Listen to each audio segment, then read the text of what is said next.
Today I will explain you the topic hydrates. First of all, you see two examples of crystalline salts. One is copper sulfate 5 water molecule. Another example is ferrous sulfate dot 7 water molecules. And these water molecules appears in the same number every time. Means here 5 water molecule with copper sulfate and here with 7 water molecule with ferrous sulfate, and this is called this water this is which is associated with the salt. This water is called water of crystallization of a substance, and the substance containing such water molecule are called hydrates. जैसे ये salt है, इसमें water molecule है, तो इसके लिए हम use करेंगे word hydrate. Hydrate means salt containing water. Okay, and here the water molecule associated with a substance in a crystal and forming a part of that crystalline structure are together referred to as a water of crystallization.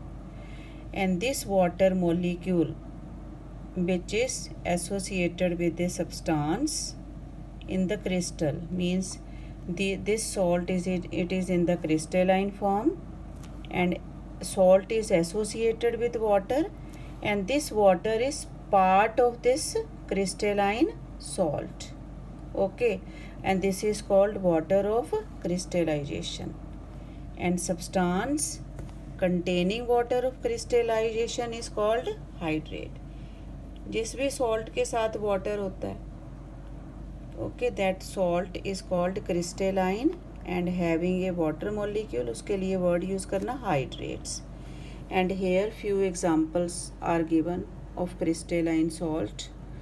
Washing soda है, and here formula Na2CO3, but इसमें देखो 10 water molecule है, and you can see all the formulas and along with their name, and these are all called hydrates, and here is the formula of these hydrates. And the next topic is the loss of water of crystallization on heating.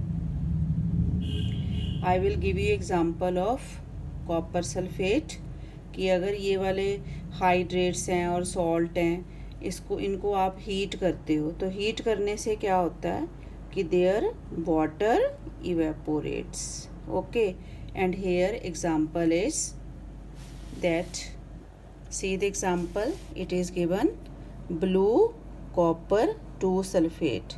अब ये जो copper sulphate है, इसमें देखो जो इसका formula है copper sulphate का, इट इज़ ये देखो copper sulphate dot 5H2O is written. Copper sulphate 5 means क्या होता है, पेंटा.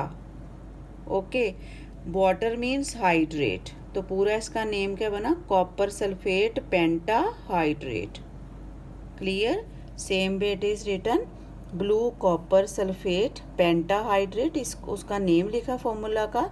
ऑन बीइंग हीटेड, कि when you will heat what will happen, loses the water molecule and changes to white anhydrous copper 2 sulfate. Means when you will heat this salt with water, what will happen, water will evaporate. जब ये water इसका पूरा evaporate हो जाएगा तो it will this salt will be without water. यहाँ पे name में देखो कॉपर 2 सल्फेट रह गया, जो पेंटाहाइड्रेट वर्ड आया था, जो वाटर आया था, दैट इवेपोरेट ऑन हीटिंग. तो विदाउट वाटर हम वर्ड क्या यूज़ करेंगे, anhydrous. Already written in the bracket, without water means anhydrous, with water means hydrous और हाइड्रेटेड.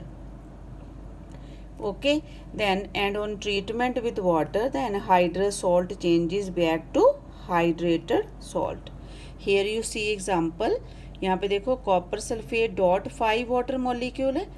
यहाँ पे देखो इसका कलर, जब इसमें वाटर प्रेजेंट होता है तो इसका कलर क्या है, ब्लू है. एंड हेयर यहाँ पे देखो इसको हीट किया तो -5 वाटर मॉलिक्यूल, हीट करने से क्या हुआ, जो 5 वाटर मॉलिक्यूल थे that water evaporates and salt changes to copper sulphate, ये एनहाइड्रस हो गया ना without water. And here it is visual change है, the colour is changing from blue to white. Okay, and again when water is added, यहाँ पे देखो +5 water molecule is given, अगर आप इसमें वाटर ऐड करते हो again it will turn white to blue. So this way the loss of water of crystallization on heating, you can give example of copper sulfate. Another example is also given, see that example, it is of another salt, that is यहाँ पे देखो ferrous sulphate 7 water molecule हैं, same as copper sulphate. इसमें देखो ferrous sulphate 7 water molecule है, the colour of the salt is light green crystals, उसमें copper में blue था, यहाँ पे लाइट ग्रीन क्रिस्टल है। हीटिंग से क्या हुआ, 7 वाटर मॉलिक्यूल जो थे उसमें वो इवेपोरेट हो गया पूरा water, and colour is changing to white powder. Okay, and ferrous sulphate, यहाँ से देखो यहाँ पे वाटर नहीं है, and again if you will add water into this salt the colour will change again to light green. Okay, crystals will appear. So this is all about hydrates. I hope you will understand and learn all the examples given in the table. Okay students, thank you.